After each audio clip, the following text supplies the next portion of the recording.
BNP এবং জামাতের নেতৃবৃন্দের সাথে কথা বলেছি, কথা বলে দেখলাম তাদের একটা জিনিস খুবই তারা দারুণ রিয়েলাইজ করেছে। তারা রিয়েলাইজ করেছে যে এই যে নতুন একটি সরকার গঠিত হয়েছে, এই সরকারের সহযোগিতা করা আমাদের দায়িত্ব। কেননা আমরা যদি এই সরকারকে সহযোগিতা না করি, যে গণতন্ত্র অর্জনের পথে যে যাত্রা শুরু করেছে এই সরকার, তাহলে সেই যাত্রা ব্যর্থ হয়ে যেতে পারে। এবং তারা নিজ থেকে গণতন্ত্রকে বাঁচায় রাখার জন্য এই সরকারকে সর্বাত্মক সহযোগিতা করার প্ল্যান করছে এবং রাত জেগে পাহারা দিচ্ছে। এবং তারা মনে করছে তারা যদি অন্যায় অবিচার করে, মানুষের ঘরবাড়ি ভাঙচুর করে, মানুষের উপর জুলুম করে, এটার সুবিধা একটা পক্ষ নিতে পারে। সেই ছাত্রছাত্রীকে তাদের বলতে হবে, yes you did a lot, তোমার কাজ শেষ হয়েছে, just go to the college, university or school, এবং তোমার টেবিলে বসে যাও, লেখাপড়া শুরু করো। এই কাজগুলো যদি নতুন সরকার করতে পারে, আমার কাছে মনে হয় মানুষের ইমিডিয়েটলি কনফিডেন্স ফিরে আসবে। এবং যে ধরনের এক্সপার্ট লোকজন এই কমিটিতে আছে, এই তত্ত্বাবধায়ক সরকারে আছে, আমার বিশ্বাস তাদের যে সিনসিয়ারিটি, তাদের দেশের প্রতি ভালোবাসা এবং কমিটমেন্ট, আশা করি আমাদের বাংলাদেশ সঠিক পথে থাকবে। আসলে গত 15 বছরে একটা প্রজন্ম আহ সাংঘাতিকভাবে বঞ্চিত হয়েছে। আপনি কল্পনা করে দেখেন, 2006-এ যে প্রজন্ম, অথবা 2008-এ যে প্রজন্মের বয়স ছিল 30 বছর, আজকে 16 বছর পরে তাদের বয়স হচ্ছে 46 বছর। এই জীবনের সবচেয়ে পিক টাইমটা তারা একটা বৈরী এবং প্রতিকূলতার মধ্যে পার করে দিয়েছে। তারা না করে অনেকেই করতে পারেনি ব্যবসা, অনেকে করতে পারেনি চাকরি, অনেকে সরকারি চাকরি থেকে বঞ্চিত হয়েছে, অনেকে একবার ব্যবসা করেছে, সেটা ভাঙচুর হয়েছে, লুট হয়েছে, নানান প্রতিকূলতার মধ্যে তারা এই জীবনকে এই পর্যায়ে এসে দাঁড় করিয়েছে। আমি মনে করি কয়েকটি কাজ যদি নতুন গভর্নমেন্ট করতে পারে, তাহলে মানুষের আস্থা ইমিডিয়েটলি ফিরে আসবে। এইটা খুবই সিগনিফিকেন্ট দিক। এবং এই মেসেজটা যদি রাজনৈতিক দলগুলো তাদের কর্মী বাহিনীর কাছে ক্যারি করতে পারে থ্রু প্রপার চ্যানেল, ধরেন কেন্দ্র বললো জেলায়, জেলা বললো উপজেলায়, উপজেলা বললো আপনার ইউনিয়নে, ইউনিয়ন বললো ওয়ার্ডে, ওয়ার্ড বললো পাবলিকের কাছে, এই চেইন অফ কমান্ড যদি এস্টাবলিশ করে রাখতে পারে, এবং যদি যারা ভায়োলেশন করছে ট্রুলি তাদেরকে যদি শাস্তি দিতে পারে, আমার মনে হয় মেজরিটি পার্সন নেতৃবৃন্দ যেই রিয়েলাইজটা করতেছে, মাঠের নেতারা, যে তাদেরকে এই স্বাধীনতা রক্ষা করার জন্য কোনো সুযোগ দেওয়া যাবে না অন্যদেরকে, আমার মনে হয় খুবই রাইট ট্র্যাকের মধ্যে আছে। আমরা একটা নতুন এবং পরিবর্তিত সময়, একটা নতুন বাংলাদেশে বসে আজকে আমরা বাংলাদেশের ডেভেলপমেন্ট অথবা ইতিবাচক দিক সমূহ আলোচনা করতে যাই, যেন সামনে বাংলাদেশ এগিয়ে যেতে পারে। হুম। আমরা একটা কঠিন এবং ক্রান্তিকাল অতিক্রম করেছি, এখন কিন্তু আমরা ক্রান্তিকালে নেই। ক্রান্তিকাল অতিক্রম করে আমরা নতুন একটা কাল সূচনা করার লগ্নে এসে দাঁড়িয়েছি। বাংলাদেশের, যদি আপনি আইন শৃঙ্খলা পরিস্থিতির কথা বলেন, আহ, গত কয়েকদিন ঢাকায় ছিলাম, এবং বেশ কয়েকটা রাত নির্ঘুম কেটেছে, মানুষ পাহারা দিয়েছে, ডাকাত পড়েছে, কোথাও পড়েছে, কোথাও পড়েনি।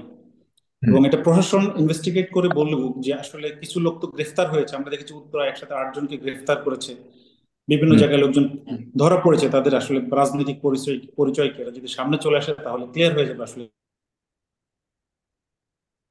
আমি আপনাকে বলি, আমি আজকে গ্রামে এসেছি, আমি একটা গ্রামের বাজারে বসে, আমার গ্রামের বাজারে বসে কথা বলছি। আমি স্থানীয় আওয়ামী লীগ এবং স্থানীয় বিএনপি এবং জামাতের নেতৃবৃন্দের সাথে কথা বলেছি, কথা বলে দেখলাম তাদের একটা জিনিস খুবই তারা দারুণ রিয়েলাইজ করেছে। তারা রিয়েলাইজ করেছে যে এই যে নতুন একটি সরকার গঠিত হয়েছে, এই সরকারের সহযোগিতা করা আমাদের দায়িত্ব। কেননা আমরা যদি এই সরকারকে সহযোগিতা না করি, যে গণতন্ত্র অর্জনের পথে যে যাত্রা শুরু করেছে এই সরকার, তাহলে সেই যাত্রা ব্যর্থ হয়ে যেতে পারে। এবং তারা নিজ থেকে গণতন্ত্রকে বাঁচায় রাখার জন্য এই সরকারকে সর্বাত্মক সহযোগিতা করার প্ল্যান করছে এবং রাত জেগে পাহারা দিচ্ছে। এবং তারা মনে করছে তারা যদি অন্যায় অবিচার করে, মানুষের ঘরবাড়ি ভাঙচুর করে, মানুষের উপর জুলুম করে, এটার সুবিধা একটা পক্ষ নিতে পারে, ফলে যে অর্জিত যে স্বাধীনতা, যে অর্জিত হয়েছে, সেই স্বাধীনতা রক্ষা করা অনেক কঠিন হয়ে যাবে। এটা খুবই ভালো লেগেছে। এবং তারা অনেক সময় প্রতিটা দলে দুই একজন বিক্ষুব্ধ মানুষ থাকে, তাদেরকে বোঝানোর চেষ্টা করছে। এবং আজকে আমি মসজিদের খুতবা শুনলাম, একটা মসজিদের খুতবা আমি যেতে যেতে শুনলাম, একজন আলেম খুতবা দিচ্ছে ক্ষমার উপরে। এবং আমি যেই গ্রামের যে মসজিদে নামাজ পড়লাম, ওই ভদ্রলোক খুতবা দিলেন, পুরা খুতবাটা ছিল ক্ষমা। এবং যারা মাজলুম হয়েছে গত 15 বছরে, তারা যেন জালিমদের ক্ষমা করে দেয়, এই জন্য তারা, মানে এটি খুবই ভালো দিক যে পলিটিশিয়ান, রিলিজিয়াস লিডার, ইমাম সবাই বলছে যে না, নো, কোনো ঝামেলা করো না, তোমরা মাফ করে দাও, ক্ষমা করে দাও। এবং যারা অন্যায় করেছে তাদেরকে আইনের মাধ্যমে শাস্তির ব্যবস্থা করে, কিন্তু অন্যায় যেন আমরা হাতে তুলে না নিই।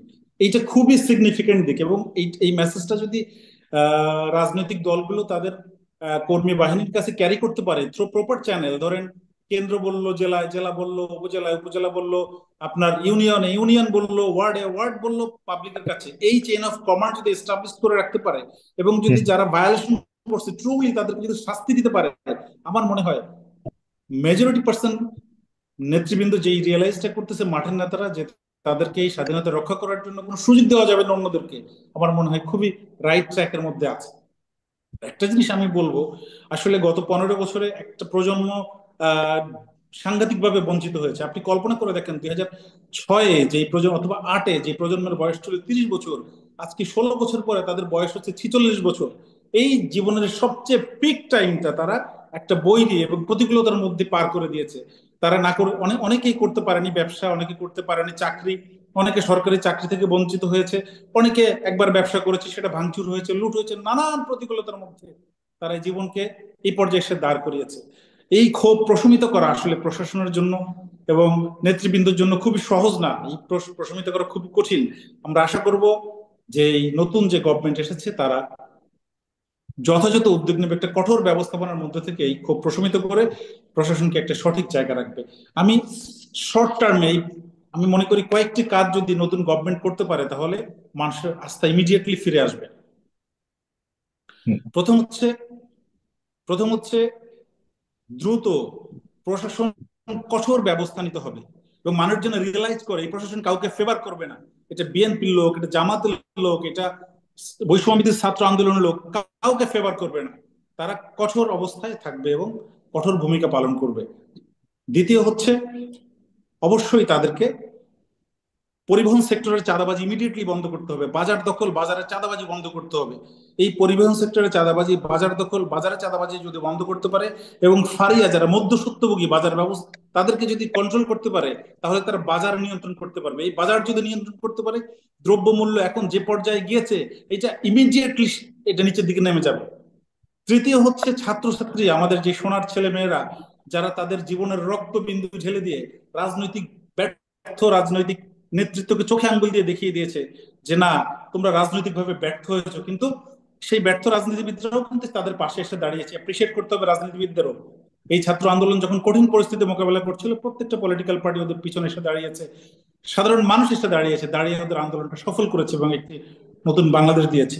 সেই ছাত্রছাত্রীকে তাদের বলতে হবে yes you did a lot, তোমার কাজ শেষ হয়েছে, just go to the college university or school এবং তোমার টেবিলে বসে যাও, লেখাপড়া শুরু করো। এই কাজগুলো যদি নতুন সরকার করতে পারে আমার কাছে মনে হয় মানুষের ইমিডিয়েটলি কনফিডেন্স ফিরে আসবে এবং যে ধরনের এক্সপার্ট লোকজন এই কমিটিতে আছে, এই তত্ত্বাবধায়ক সরকারে আছে, আমার বিশ্বাস তাদের যে সিনসিয়ারিটি, তাদের দেশের প্রতি ভালোবাসা এবং কমিটমেন্ট, আশা করি আমাদের বাংলাদেশ সঠিক পথে থাকবে। আর এটার জন্য যারা ইনফ্লুয়েন্সিয়াল ম্যান পাওয়ার আছেন, আপনারা যারা সোশ্যাল স্টেক হোল্ডার আছেন, যারা ডিপ্লোমেট আছেন, ব্যুরোক্রেট আছেন এবং ইন্টেলেকচুয়ালস আছেন, এই গভর্নমেন্টকে সমালোচনা না করে পরামর্শ দিতে হবে যাতে করে গভর্নমেন্ট সামনের দিকে এগিয়ে যেতে পারে।